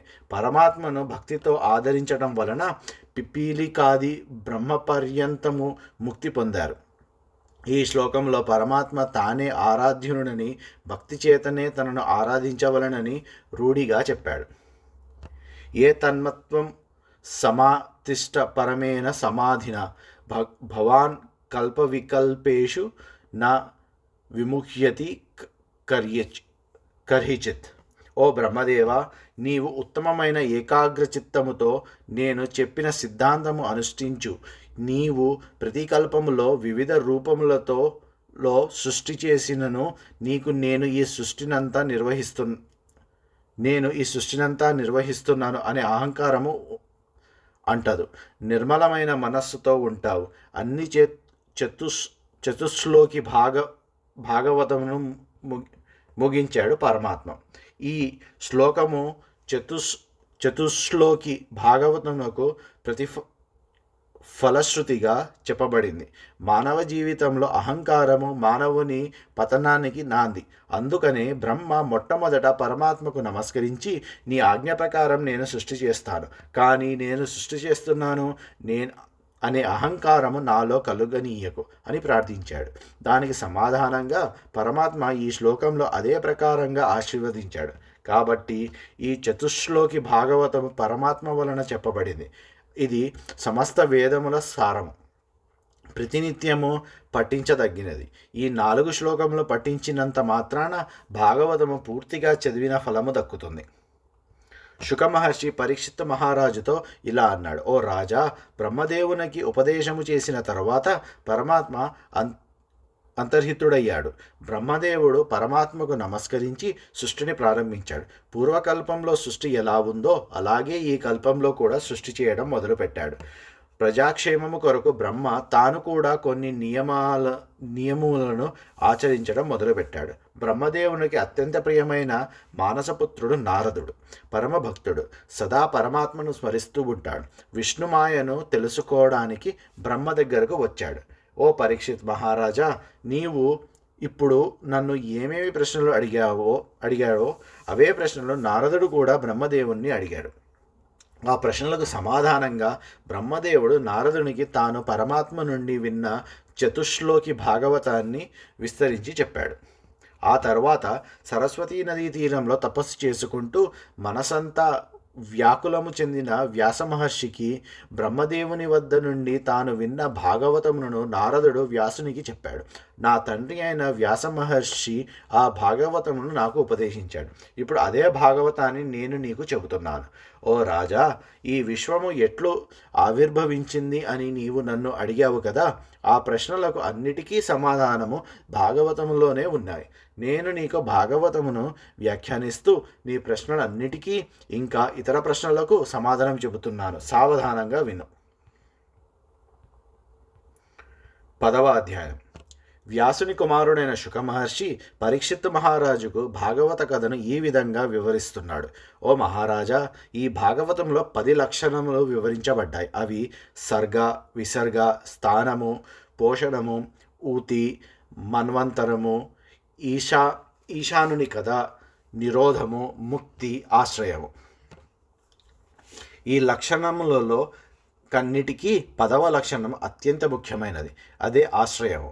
ఈ ఆశ్రయము యొక్క తత్వమును తెలుసుకోవడానికి, దానిని విశుద్ధిపరుచుకోవడానికి మిగిలిన 9 లక్షణముల గురించి ముందు తెలుసుకోవాలి.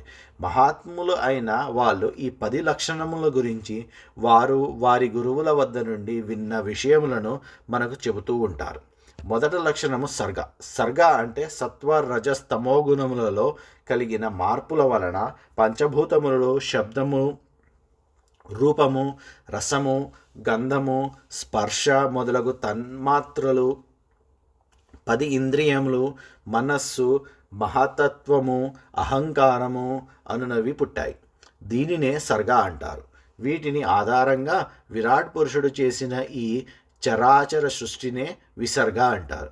చరాచర సృష్టి చేసిన తర్వాత దానిని స్థిరంగా ఉంచి పోషించాలి. అది విష్ణువు నిర్వహించాడు. దానినే స్థానము అంటారు. తాను చేసిన సృష్టి మీద పరమాత్మ తన అనుగ్రహాన్ని ప్రసరిస్తూ వారిని రక్షిస్తూ ఉంటాడు. దానినే పోషణ అంటారు. ఈ సృష్టిలో ఉన్న మానవులను, జంతువులను పాలించడానికి మన్వంతరములు ఏర్పడ్డాయి. మానవులు ఏర్పడ్డారు. ఈ పరిపాలనా వ్యవస్థ అనే మన్వంతరము అంటారు. పుట్టిన ప్రతివాడు ఏదో ఒక కర్మ చేస్తుంటాడు. ఆ కర్మల ద్వారా బంధనాలు ఏర్పడుతుంటాయి. ఆ బంధనముల ద్వారా వాసనలు ఏర్పడుతుంటాయి. ఆ కర్మ వాసనలని ఊతులు అని అంటారు. పరమాత్ముని యొక్క అవతారములు, వాటి కథలు, పరమాత్మ భక్తుల యొక్క కథలు, ఇంకా ఇతర విషయములు అన్నీ కలిపి ఈ శకథలు అని పిలువబడతాయి. ప్రళయకాలంలో పరమాత్మ యోగనిద్రలో ఉంటాడు. ఆ సమయంలో ఈ విశ్వం మొత్తం ఆయనలో లీలమైపోతుంది, అంటే లయమైపోతుంది. దానినే నిరోధము అని అంటారు. ఈ దేహంలో ఉన్న జీవుడికి 2 దేహములు ఉంటాయి. మామూలుగా కంటికి కనబడే స్థూల దేహం, కంటికి కనబడేది సూక్ష్మదేహం. ఈ 2 దేహములు మాయ వలన ఏర్పడతాయి. జీవుడు స్థూల దేహమును, సూక్ష్మదేహమును విడిచిపెట్టి శుద్ధమైన జీవుడిగా వెలుగొందడం ముక్తి అని పిలుస్తారు.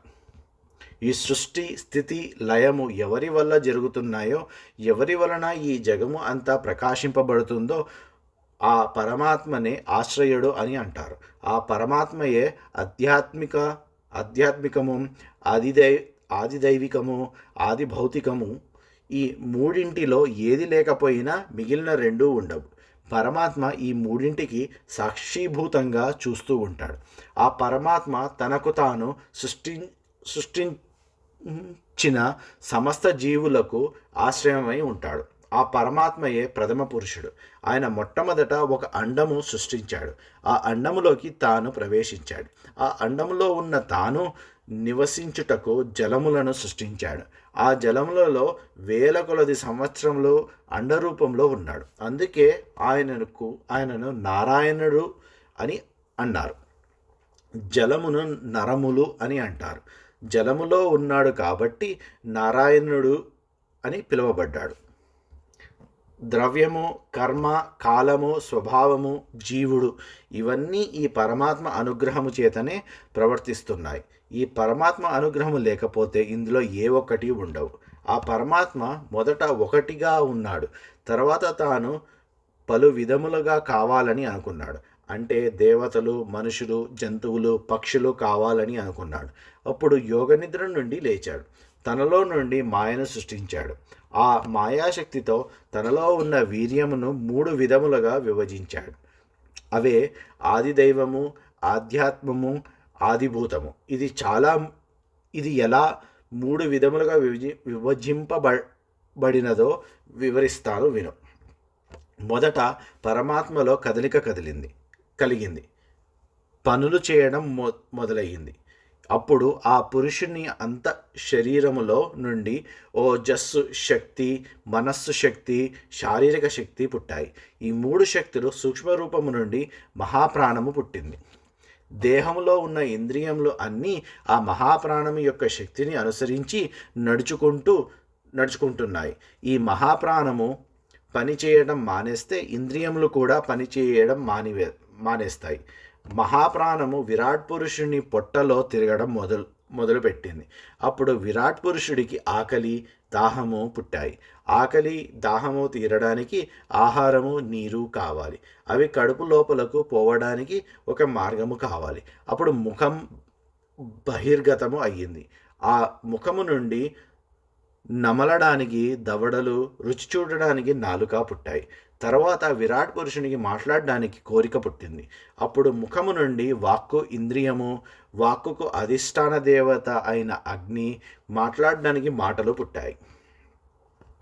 అప్పటిదాకా జలములో ఉండటం వలన ఊపిరి తీసుకోవటం లేదు. లోపల మహాప్రాణము చేరడంతో ప్రాణవాయువు పుట్టింది. ప్రాణవాయువును పీల్చి వదలడానికి ముక్కు, దానికి 2 రంధ్రములు ఏర్పడ్డాయి. ఆ ముక్కు రంధ్రములకు వాసన చూచే శక్తి వచ్చింది. ప్రాణవాయువును పీల్చి వదలడానికి, వాసన చూడడానికి అధిష్టాన దేవత వాయువు ఉద్భవించారు. విరాట్ పురుషునికి తనను తాను చూడాలని, ఈ విశ్వమంతా చూడాలని కోరిక పుట్టింది. అప్పుడు 2 కళ్ళు ఏర్పడ్డాయి. వాటికి చూచే శక్తి వచ్చింది.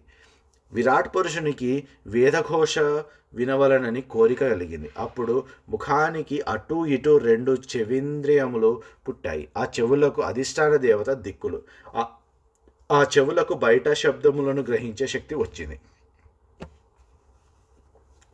తర్వాత విరాట్ పురుషునకు అన్నిటినీ సృష్టించాలని, అంటే తాకాలని, ఆ వస్తువులను మృదుత్వమును, కఠినత్వమును, చిన్నదా పెద్దదా అని తడిమి చూడాలని, వేడిగా ఉందా చల్లగా ఉందా అని తెలుసుకోవాలని కోరిక పుట్టింది. దానికి అనుగుణంగా స్పర్శేంద్రియము అనగా చర్మము పుట్టింది. ఆ చర్మము మీద రోమములు పుట్టాయి. ఆ చర్మమునకు స్పర్శగురము వచ్చింది. ఈ స్పర్శగురమునకు అధిష్టాన దేవత వాయువు. అప్పుడు విరాట్ పురుషునకు నానా విధములైన కర్మలు చేయాలని కోరిక పుట్టింది. ఆ కర్మలు చేయడానికి అవసరమైన చేతులు పుట్టాయి. ఈ చేతులు పనిచేస్తే శక్తి వచ్చింది. ఆ చేతులకు అధిష్టాన దేవత ఇంద్రుడు. ఆ చేతుల వలన అన్ని వస్తువులను తీసుకునే శక్తి ఏర్పడింది. తర్వాత విరాట్ పురుషునికి అక్కడకు ఇక్కడకు తిరగాలని కోరిక పుట్టింది. దానికి అనుగుణంగా కాళ్ళు, పాదములు ఆవిర్భవించాయి. కాళ్లకు, పాదములకు అధిష్టాన దేవత విష్ణువు. కాళ్ళు, పాదములు అన్ని చోట్లకు తిరగడానికి ఉపయోగపడ్డాయి. మానవులు ఈ చేతుల వలన, కాళ్ళ వలన అన్ని చోట్లకు తిరుగు యజ్ఞములకు కావలసిన సామాగ్రిని పోగు చేయడానికి వీలు కలిగింది. ఈ ప్రకారంగా దేహము ఏర్పడింది. ఒకే దేహము ఉంటే ఏం సరిపోతుంది? ఈ దేహము పలు దేహములుగా వృద్ధి చెందాలంటే సంతానం కలగాలి. దానికి జననేంద్రియములు కావాలి. అప్పుడు విరాట్ పురుషునికి జననేంద్రియములు ఏర్పడ్డాయి. జననేంద్రియములకు అధిష్టాన దేవత ప్రజాపతి. సృష్టి జరగాలంటే స్త్రీ పురుషుల మధ్య కలయిక జరగాలి. అందుకే సంభోగ శక్తి, సంభోగ సుఖము ఏర్పడ్డాయి. తిన్న ఆహారము జీర్ణం అవుతుంది కదా, జీర్ణము కాగా మిగిలిన పదార్థంను విసర్జించాలి. అందుకని విసర్జన కావయము పుట్టింది. దానికి అధిష్టాన దేవతగా మిత్రుడు ఉన్నాడు. మల విసర్జన శక్తి ఆ అవయమునకు వచ్చింది. ఇప్పుడు శరీరంలో అన్ని అవయములు ఏర్పడ్డాయి. సృష్టి కార్యముల్లో ఒక దేహం నుండి మరొక దేహము పుట్టాయి. అప్పుడు పరమాత్మ నాభి ద్వారమును పుట్టించాడు. నాభి ద్వారా మరొక దేహము వస్తుంది. పుట్టగానే మరణము కూడా దాని వెంట ఉంటుంది. జననం వెంట మృత్యువు కూడా పుట్టింది. జనన మరణములకు అధిష్టాన దేవత మృత్యువు. తాను ఎవరో అనే ఆలోచన రాగానే విరాట్ పురుషునకు హృదయం ఏర్పడింది. ఆ హృదయములో నుండి మనస్సు పుట్టింది. దానికి అధిష్టాన దేవత చంద్రుడు. ఆ మనస్సులో నుండి సంకల్పము, కోరికలు పుట్టాయి.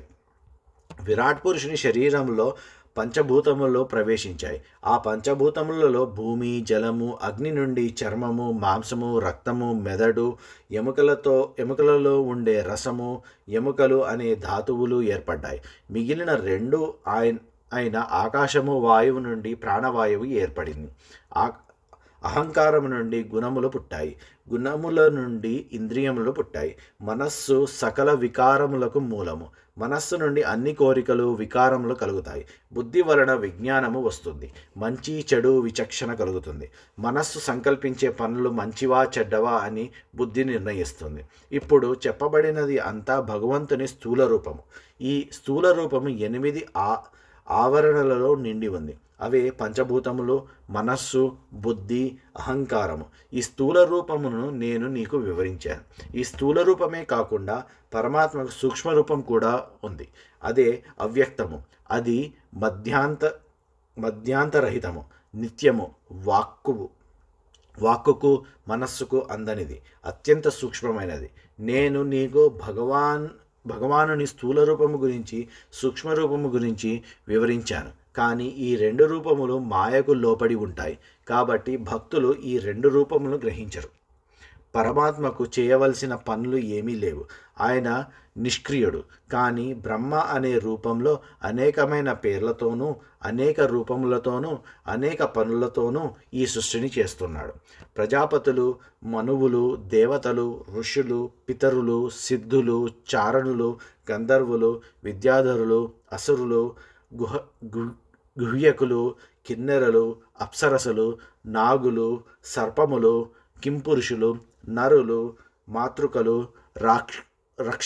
రాక్షసులు, పిశాచులు, ప్రేతాత్మలు, భూతములు, కుష్మాండములు, ఉన్మాదులు, బేతాళులు, యాతుదానులు, గ్రహములు, మృగములు, పక్షులు, పశువులు, వృక్షములు, పాకే జంతువులు మొదలగు వాటిని బ్రహ్మ సృష్టించాడు. వీరే కాకుండా గుడ్డు నుండి పుట్టే ప్రాణులు, చెమట నుండి పుట్టే ప్రాణులను, భూమి నుండి పుట్టే ప్రాణులను, జలచరముల నుండి, భూచరముల నుండి, ఖేచరముల నుండి వేరువేరుగా సృష్టించాడు. పరమాత్మ కర్మలను 3 విధాలుగా విభజించాడు. ఉత్తమ కర్మలు, మధ్య రకమైన కర్మలు, అధమమైన కర్మలు. సత్వ, రజస్, తమో గుణములను అనుసరించి దేవతలను, మనుషులను, రాక్షసులను సృష్టించాడు. కానీ ఈ గుణములలో ఒక గుణము ఎక్కువ, మిగిలిన 2 గుణంలో తక్కువగాను, 3 గుణంలో హెచ్చుతగ్గులతోనూ ప్రాణులను సృష్టించాడు బ్రహ్మ. ఆ పరమాత్మయే విష్ణు రూపంలో ఈ జగత్తును పాలిస్తున్నాడు. విష్ణు రూపంలో ఉన్న పరమాత్మ దేవతల రూపంలోనూ, మానవ రూపంలోనూ, జంతువుల రూపంలోనూ అవతరించి ధర్మమును కాపాడుతున్నాడు. రుద్రుడుగా ఈ సృష్టిని లయం చేస్తున్నాడు. పరమాత్మ వేదములలో ఈ విధంగా నిరూపించబడ్డాడు. కానీ భగవంతుని తత్వమును తెలిసిన వారు పరమాత్మను ఒక్కడుగానే భావిస్తారు. కానీ సృష్టి, స్థితి, లయకారునిగా వేరువేరుగా భావించరు.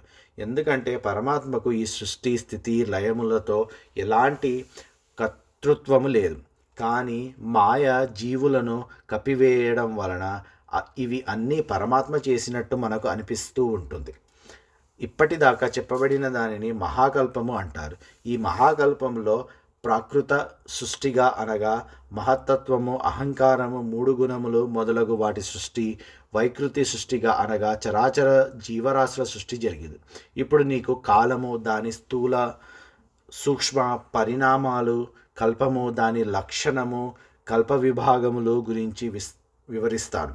ప్రస్తుతము నీకు పాద్మకల్పం గురించి వివరిస్తాను అని శుకమహర్షి పరీక్షిత మహారాజుకు చెప్పినట్టు సూతుడు శౌనకాది మహామునులకు భాగవత పురాణం చెబుతున్నాడు. ఈ సందర్భంలో శౌనకుడు సూత పౌరాణికుని ఈ విధంగా అడిగాడు.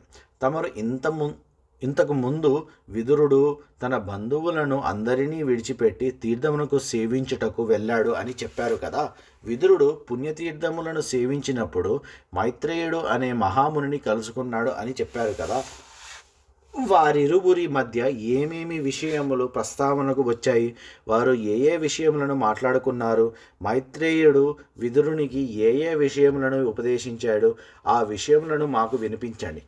అసలు విదురుడు తన బంధువులను వదిలిపెట్టి ఎందుకు వెళ్ళాడు, మరలా హస్తినకు ఎందుకు తిరిగి వచ్చాడు, మాకు వివరించండి అని అడిగారు. అప్పుడు సూత పౌరాణికుడు శౌనకాది మహాములతో ఇలా అన్నాడు. బ్రాహ్మణోత్తములారా, ఇదే విషయములను పరీక్షిత్తు శుకమహర్షిని అడిగాడు. దానికి శుకమహర్షి చెప్పిన సమాధానములను నేను మీకు వివరిస్తున్నాను అని చెప్పాడు. ద్వితీయ స్కందము 10వ అధ్యాయం సంపూర్ణము.